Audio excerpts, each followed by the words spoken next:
ये विरोध तो ये यार जिंदगी भर करते रहेंगे। इनका कार्य है विपक्ष में बैठ के विरोध करना।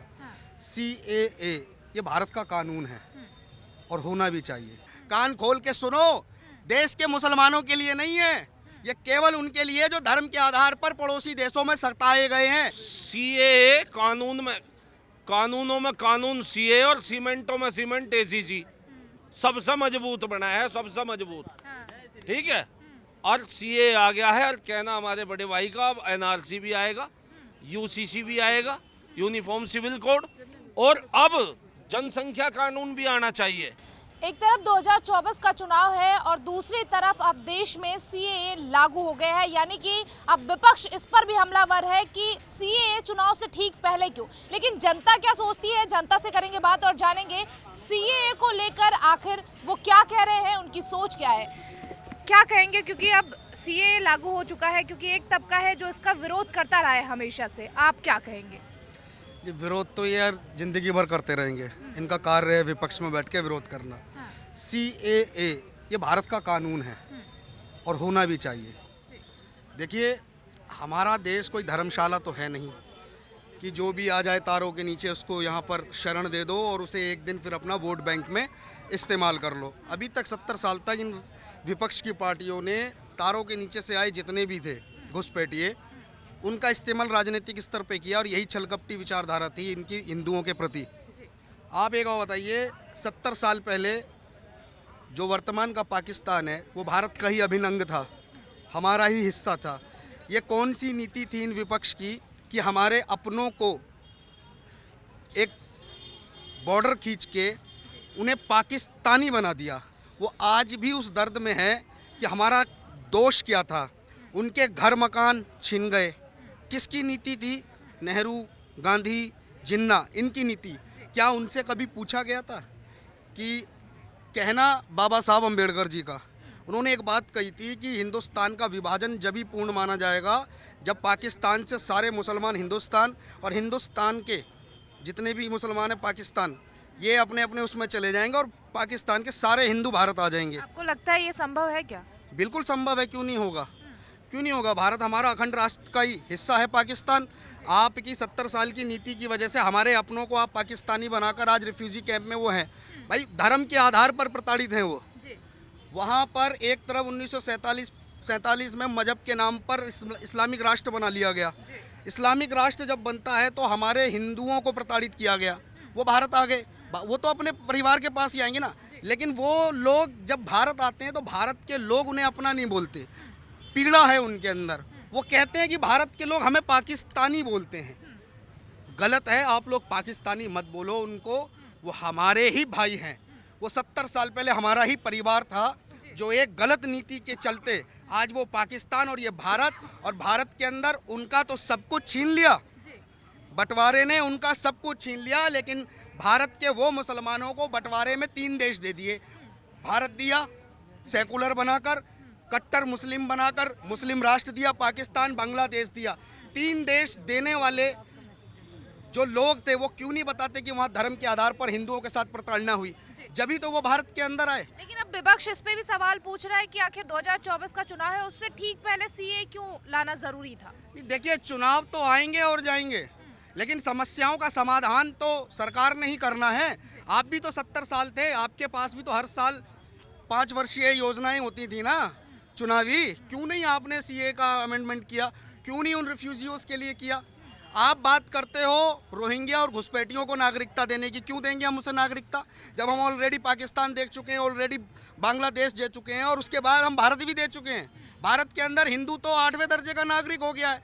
और अगर भारत में धर्म से प्रताड़ित होकर कोई शरणार्थी है उसको हम क्यों नहीं लेंगे? हम तो ये कहते हैं कि सीए लागू तो हुआ, एनआरसी भी लाओ और एक दिन ऐसा भी कानून ले आओ जो सुरक्षा भी बढ़ा दी गई है कई जगहों पर। बढ़ानी पड़ेगी, क्योंकि जो मंद बुद्धि है ना, जो मंद बुद्धि हैं उन्हें केवल ये लगता है कि उनको देश से निकाला जाएगा, लेकिन उनको ये नहीं लगता है कि देश के अंदर हमारे भाई हैं, हमारे शरणार्थी हैं, उनको अधिकार दिया जा रहा है। जो अधिकार 70-75 साल पहले छीन लिया गया था छलकपटी विचारधारा से। किसी ने पूछा नहीं था पाकिस्तान और भारत का जब बंटवारा हो रहा था कि क्या होगा उन हिंदुओं के साथ में, कैसे जीवन व्यतीत, नर्क का जीवन जिवाया उनको 70-75 साल। कभी आप 70 दिन पे भी जी के देख लो, एक दिन महंगाई का रोना रोने वालों, वो 75 साल से अपना देश होते हुए अपने देश से बेदेश हो गए, अपना घर होते हुए बेघर हो गए। ऐसे लोग हमारे अपने थे और किसकी गलती से हुए थे? ये उन्हीं नेताओं की गलती थी जिनकी वजह से हमारे अपने आज सड़कों पे सबका थे। जो है वो लगातार विरोध करता हुआ नजर आ रहा है इसका। विरोध तो वो करते ही रहेंगे, वो विरोध तो अपने अब्बा का भी करते हैं ना। उनका तो विरोध का एजेंडा देखिए, वो साइकोलॉजिकल इतने डिस्टर्ब लोग हैं कि उनकी बात अगर आपने सही मान ली तो ठीक, नहीं तो वो अपनी बात मनवाने के लिए अपने बाप से भी बढ़ जाएं। और हमारे यहाँ सीधा सिद्धांत है, अतिथि देवो भव। वो हमारे अतिथि हैं, हमारे परिवार के हिस्से हैं, और हम केवल चाहते हैं कि एनआरसी भी आनी चाहिए और भारत के अंदर एक कानून और आना चाहिए कि भारत का सनातनी हिंदू दुनिया के किसी भी कोने में हो, किसी भी देश की नागरिकता लिए हो, वो ऑटोमेटिक भारत का नागरिक रहे। ऐसा कानून भी भारत सरकार लाए ना, क्यों नहीं लाती है? लाए ना। अगर आज मैं रोजी रोजगार के चलते अमेरिका चला गया, ऑस्ट्रेलिया चला गया, वहाँ की नागरिकता ले लेता हूँ, तो क्या मेरा भारत से अधिकार खत्म हो जाएगा? मेरे माँ बाप से संबंध खत्म हो जाएंगे क्या? नहीं होना चाहिए ना। एक और कानून आना चाहिए देश के अंदर कि दुनिया के किसी भी कोने में हो, वो हमारा ही नागरिक है। ऐसा कानून होना चाहिए देश के अंदर। सीएए ही नहीं, अभी तो एनआरसी भी आना है जो तार के नीचे से आया है ना। लेकिन कुछ लोगों का कहना है सीए एनआरसी अगर लागू हुआ तो देश में एक बार फिर से जंग होगा। कुछ नहीं होगा, ये एक मच्छर नहीं मरेगा। अभी शुरू हो गया रात से, अब तुम भैया सवेरे स्टार्ट हो जाओ रोज जैसे, क्योंकि तुम्हारे हो गए रोज जैसे रोजे शुरू।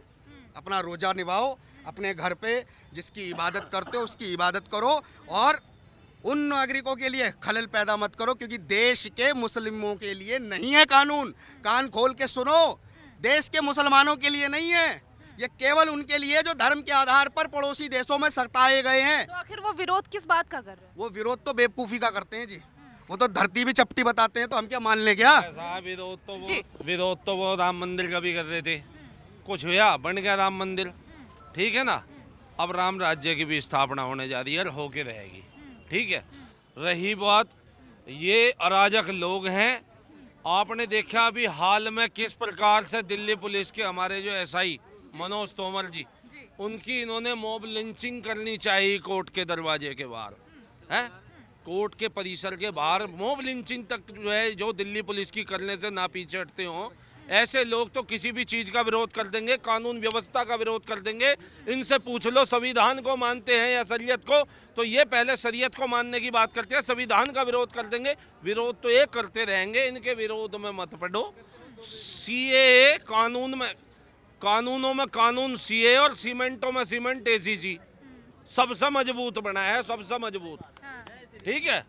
और सीए आ गया है, और कहना हमारे बड़े भाई का, अब एनआरसी भी आएगा, यूसीसी भी आएगा, यूनिफॉर्म सिविल कोड, और अब जनसंख्या कानून भी आना चाहिए। देश में संरचना 2024 से सब कुछ लागू हो जाना चाहिए। राम राज्य की स्थापना, राम राज्य की स्थापना होनी चाहिए। अरे जब महबूबा मुफ्ती ने लोटा पकड़ के शिवलिंग पर जल चढ़ाई दिया तो घर वापसी भी कर लेनी चाहिए, क्योंकि ये मान चुके हैं।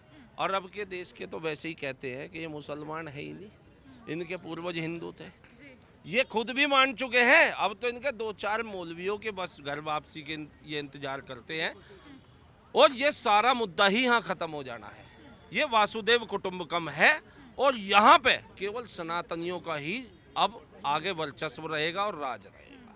लेकिन ओवैसी जी कहते हैं क्या ये मुस्लिमों का देश नहीं है क्या? नहीं है, बिल्कुल भी नहीं है।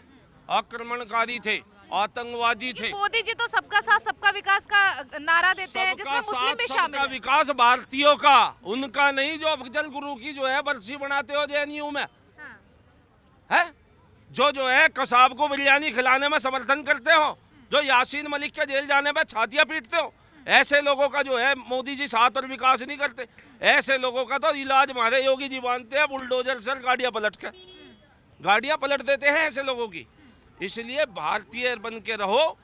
डॉक्टर रिजवान अहमद जी भी तो मुस्लिम है, लेकिन वो भी तो हिंदुओं की भी तरफदारी करते हैं, और अच्छे सच्चे मुसलमानों की भी तरफदारी करते हैं। एपीजे अब्दुल कलाम जैसों की। देश को बांट के रखा है 70 साल तक इस कांग्रेसी विचारधारा ने। लेकिन आज जब राम राज्य की स्थापना होने जा रही है, तो जो ये लोग विरोध करने में लगे हुए हैं ना, ये बेचारे अब मासूम हैं, क्योंकि इन्हें पता नहीं है कि इनको मुख्य धारा से जोड़ने का जो कार्य किया जा रहा है ना, उसमें बाधा पहुंचा रहे हैं ओवैसी जैसे लोग, कांग्रेसी लोग, जो इन्हें इनके पूर्वजों से मिलने नहीं दे रहे, इन्हें इनकी पुरानी राह पे नहीं आने दे रहे, इन्हें इनकी घर वापसी नहीं करने दे रहे। और ऐसे लोग सदा जो है धोबी का कुत्ता, ना घर का ना घाट का, यही जो है इनका असर होगा, यही असर होगा आप इनका। समर्थन कर रहे हैं सीए का, लेकिन यहाँ पर और जनता छाती है ठोक के जो है समर्थन है, डंका ठोक के समर्थन है सीए का।